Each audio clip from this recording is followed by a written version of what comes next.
ತಂಗಿ ಹೇಳು ತಂಗಿ, ಯಾಕೆ ಸಂಕೋಚ ಪಡ್ತೀಯ? ನಿಜವನ್ನೇ ಹೇಳು ಅಣ್ಣ. ಸೀತಾ, ಸಂಕೋಚವಿಲ್ಲದೆ ಹೇಳು ಸೀತಾ, ಹೇಳು. ಅಣ್ಣ, ಅಪ್ಪಾಜಿ ಯಾವ ಬಾಯಿಂದ ಹೇಳಲಿ ಅಪ್ಪಾಜಿ ಆ ಕೆಟ್ಟ ಘಟನೆಯನ್ನ. ನಾನು ಬುತ್ತಿಯನ್ನು ತೆಗೆದುಕೊಂಡು ಹೊಲಕ್ಕೆ ಬರುವಾಗ ಆ ಪಾಪಿ ಜಮೀನ್ದಾರ ನನಗೆ ಬಾಯಿಗೆ ಸಿಕ್ಕಾಗಿ ಮಾತನಾಡಿದಲ್ಲದೆ ನನ್ನ ಕೈ ಹಿಡಿದು ಎಳೆದಾಡಿ ನನ್ನ ಶೀಲ ಹಾಳು ಮಾಡಲು ಪ್ರಯತ್ನ ಪಟ್ಟ. ತಂಗಿ, ಎಂತ ಮಾತನಾಡಲಿಲ್ಲ ತಂಗಿ. ನನ್ನ ಹೃದಯದಲ್ಲಿ ಕುದಿಯುವ ಪ್ರಯಾಗ್ನಿ ಜ್ವಾಲೆಯ ಮಾತನ್ನು 8 ಆನೆಗಳ ಬಲ ಹೊಂದಿರುವ ಈ ರಾಯಣ್ಣ ಗಂಡೆದೆಯ ಪುಂಡರ ಗಂಡೆದೆ ಎನಿಸಿಕೊಂಡ ಈ ರಾಯಣ್ಣ ಇದ್ದು ಸತ್ತಂತೆ ತಂಗಿ. ರಾಯಣ್ಣ, ಸ್ವಲ್ಪ ಸಮಾಧಾನ ತೆಗೆದುಕೊಳ್ಳಪ್ಪ, ಸ್ವಲ್ಪ ಸಮಾಧಾನ ತಂದುಕೋ. ಹೇಗೆ ಸಮಾಧಾನ ಮಾಡಿಕೊಂಡ್ರಪ್ಪ? ಈ ವಿಷಯದ ಬಗ್ಗೆ ಊರಿನ 4 ಜನ ಪ್ರಮುಖರಿಗೆ ತಿಳಿಸಿ ಪಂಚಾಯಿತಿ ಸೇರಿಸಿ ಯೋಚನೆ ಮಾಡಿ ಒಂದು ತೀರ್ಮಾನಕ್ಕೆ ಬರೋಣ. ಬೇಡಪ್ಪ, ಇದನ್ನು ನಾನೇ ವಿಚಾರಿಸುತ್ತೇನೆ. ಬೇಡ ರಾಯಣ್ಣ, ನೀನು ಹಾಗೆ ಹಠ ಮಾಡಬೇಡ. ಈ ವಿಷಯದ ಬಗ್ಗೆ ನಾನೇ ವಿಚಾರಿಸುತ್ತೇನೆ.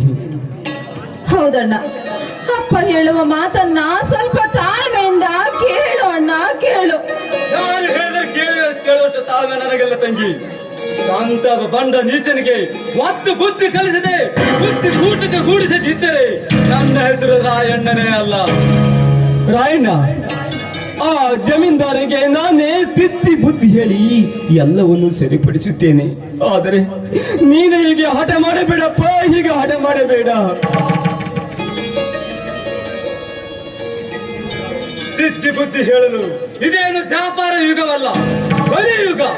ಅಂತ ಬಂದ ನೀಚರಿಗೆ ಒತ್ತು ಬುದ್ಧಿ ಕಲಿಸಿದ್ರೆ ದಾರಿಗೆ ಬರುತ್ತಾರೆ. ಆದರೆ ಆ ಜಮೀನ್ದಾರ ನನ್ನ ಮೇಲೆ ದೋಷಿದ್ರೆ ನನ್ನ ಮೇಲೆ ತೀರಿಸಿಕೊಂಡು, ಆದರೆ ನನ್ನ ತಂಗಿಯ ಮೇಲೆ ಕೇಡು ತೀರಿಸಿಕೊಂಡಿದ್ದಾನೆ ಅಂದರೆ ಇವತ್ತು ಆ ಜಮೀನ್ದಾರ ಇರಬೇಕು, ಇಲ್ಲ ಅಂದ್ರೆ ಈ ಕುರಿಗಾರ ರಾಯಣ್ಣ ನೋಡು, ಆ ಜಮೀನ್ದಾರನೆಂದರೆ ಹಿಂಡು ಹುಲಿಗಳಲ್ಲಿ ಗಂಡು ಹುಲಿದಂತೆ.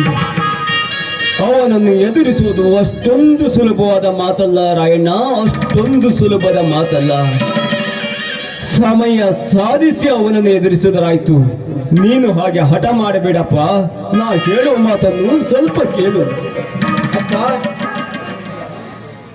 ಆ ಜಮೀನ್ದಾರ ಹಿಂಡು ಹುಲಿಗಳಲ್ಲಿ ಗಂಡು ಹುಲಿಯಾದ